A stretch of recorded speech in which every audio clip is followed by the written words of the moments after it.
Let me share with you an experience we had in our Marian pilgrimage. Alam niyo, bawat pilgrimage ay special. May mga ginagawang sorpresa ang Panginoon sa bawat grupo na nagpipilgrimage. At ito yung isa sa mga grabing sorpresa sa amin. Let me share this with you. I told the group, sabi ko sa kanila, let the Lord surprise us. We have a flow of our program every single day. Meron kaming itinerary. Ito yung gagawin natin. Dito tayo sa araw na to. Babiyahe tayo papunta doon. Pero payagan natin kumilos ng Panginoon sa atin. Kung saan niya tayo gustong dalhin. No? At sinunod namin yun. Kung ano man. Meron kaming detalyeng plano. Pero minsan ito'y naiiba. So, pagdating namin, we went to Fatima and we were surprised. Kasi sa Fatima, doon kung saan maraming tao, talagang nararamdaman na namin ang Panginoon pa lang. Si Mama Mary, grabe, saya namin. Tapos biyahe kami. After a few days, we went to Lourdes. Doon kung saan nagpakita si Lourdes, si Mama Mary sa Lourdes, may misa. At ang misa ay hindi lengguwahe nila, English Mass. At kami nakamisa sa dami ng tao. Tapos ang nagmisa ay bishop ng Pilipino. Bishop sa Bohol. So ang saya namin, uy, Pilipino. Tapos yung mga pari na kasama niya, mga Indiano. So Pilipino at mga Indian, damang-dama ko talaga. Parang I'm home. Diba? Ako yun eh. Tapos ako rin sila. Ganon. Ang saya ko. Dami namin. Ang saya. Pagkatapos, lapit kami kay Bishop. Nag-bless kaming lahat. At sabi ko, Bishop, kami po ay mga taga-Philippines. Sabi niya, oh, very good. Ganyan. Bishop, may request kami. Pwede bang magpa-picture? Alam niyo, sabi ni Bishop, oo naman. Alam mo naman, ang picture sa ating mga Pilipino ay sakramento. At nagpa-picture kami. Ito ang picture namin with the bishop. Ayan, pakita natin. Yan, ang obispo natin. Yan, ang saya namin. Grabe. Obispo ang nagmisa. Tapos biyahe na kami ulit. After a few days, we went to Rome.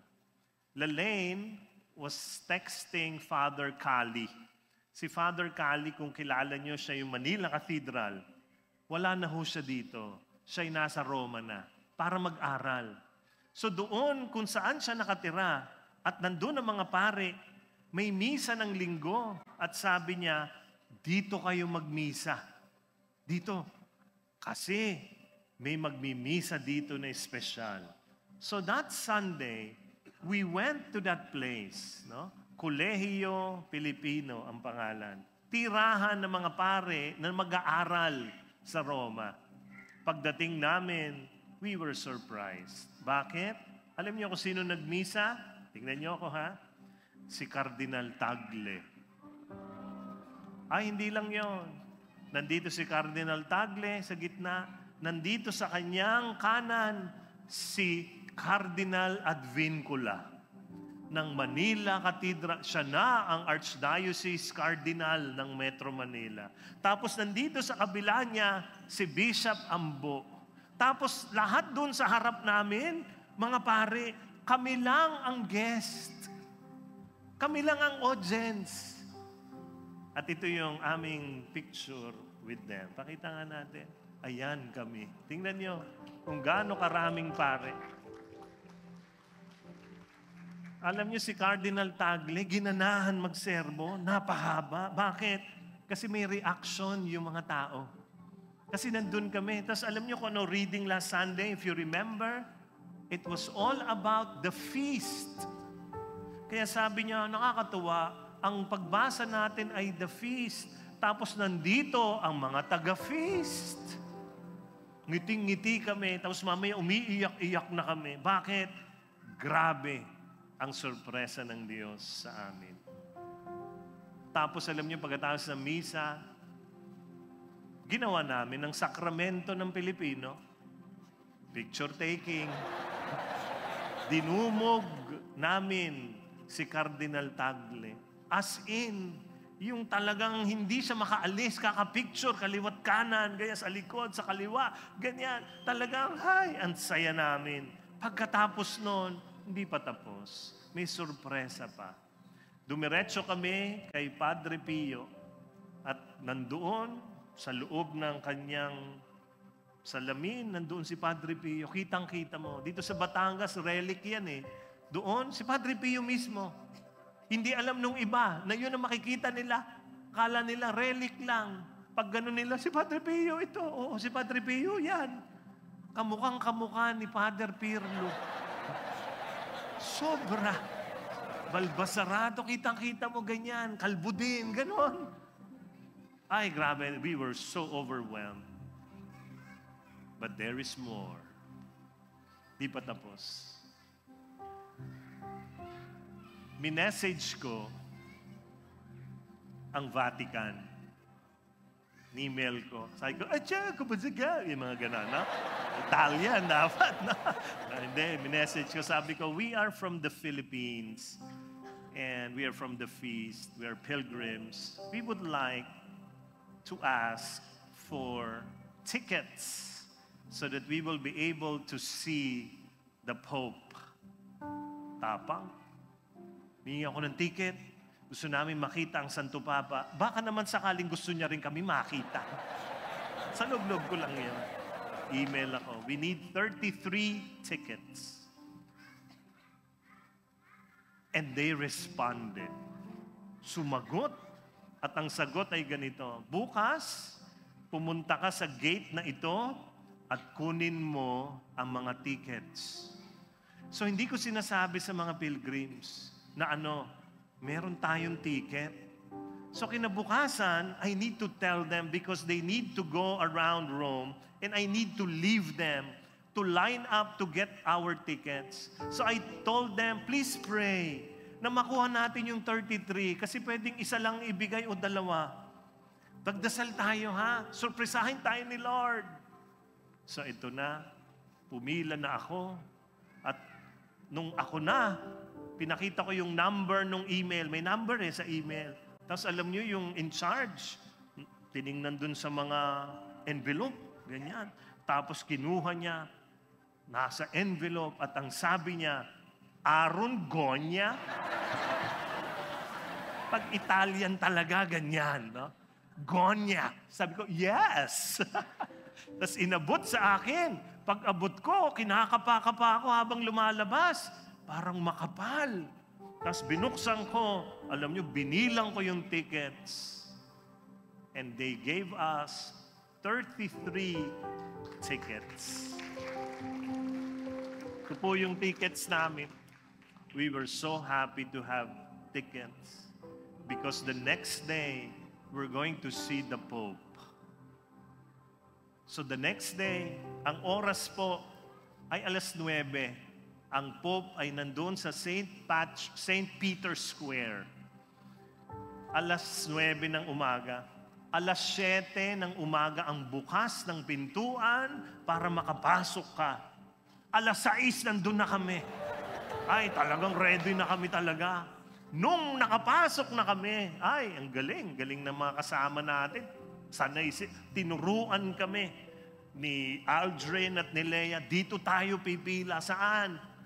Doon sa mismong railing na makikita mo ang Santo Papang dadaan. So, ang bilis namin. Alam kung saan pupwesto. So, lahat kami may nakapwesto sa railing. At excited kami, sana dumaan dito ang Santo Papa. And we were there waiting. And then the Pope entered, riding his mobile, Pope's mobile. Dumadaan na. Alam nyo, palapit sa amin. Alam nyo kung gaano kalapit? Ito, papakita ko lang yung picture ha. Pero malayo-layo na yan. Mas malapit pa dyan ang Santo Papa. Kita nyo yung puting buhok ko? Ganyang kalapit ang Santo Papa sa amin.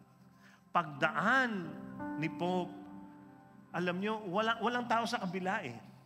Sa amin lang siya nakatingin.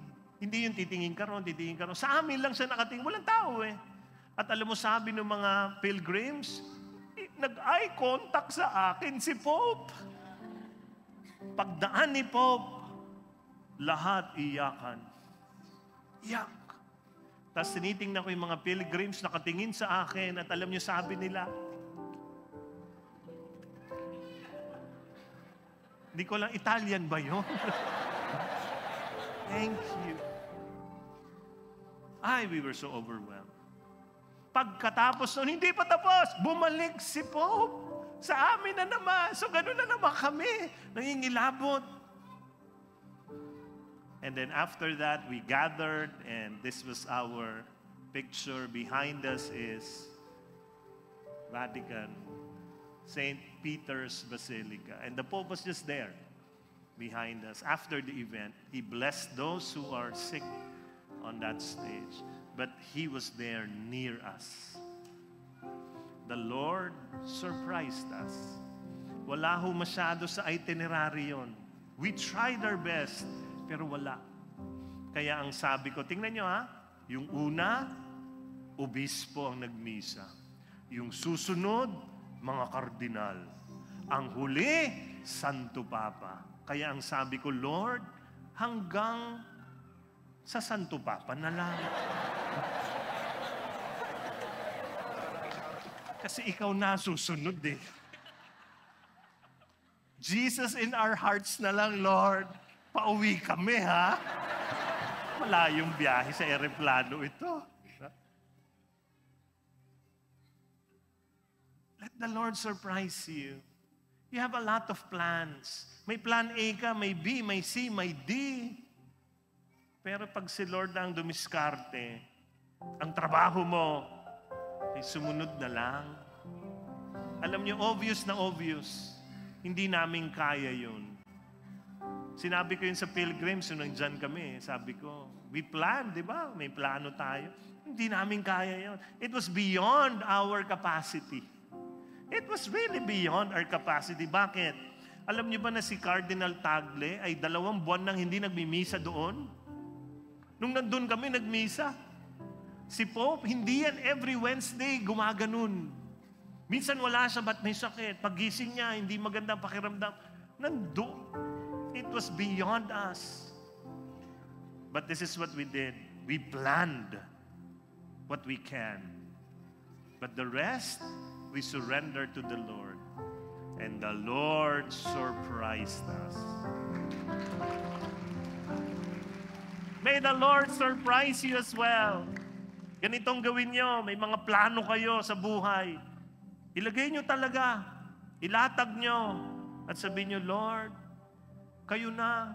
Ito po ang plano ko. At ito, very, very sure ako. Pag nilatag mo ang plano mo kay Lord, titingnan niya yan. At alam mo, sabi niya, ganon. Pagtatawanan niya plano mo, at sabi niya, ay, ang galing. Wala. Wala yan sa gagawin ko sa iyo. Napakasimple ng plano mo. Napakasimple ng gusto mo. Ihigitan ko pa yan pag ako na ang kumilos sa buhay mo. Let the Lord do that. Surrender to Him what you can. Do your best when you're awake, but at the end of the day, surrender. Sikuhin mo yung katabi mo, sabi mo, surrender. I want you to look at this statement. What are you trying to control that God wants you to surrender? Ano yung sinusubok-subukan mo kontrolin? Na sinasabi ni Lord, hoy, ako na. Ako na yan. Ako naman. Ginawa mo na lang. Ako naman. Ano yun? Yun ang isuko nyo, hindi lang ngayon, sa buong linggong ito. Because maybe God is telling you, surrender it to me. Let it go. Let me deal with it.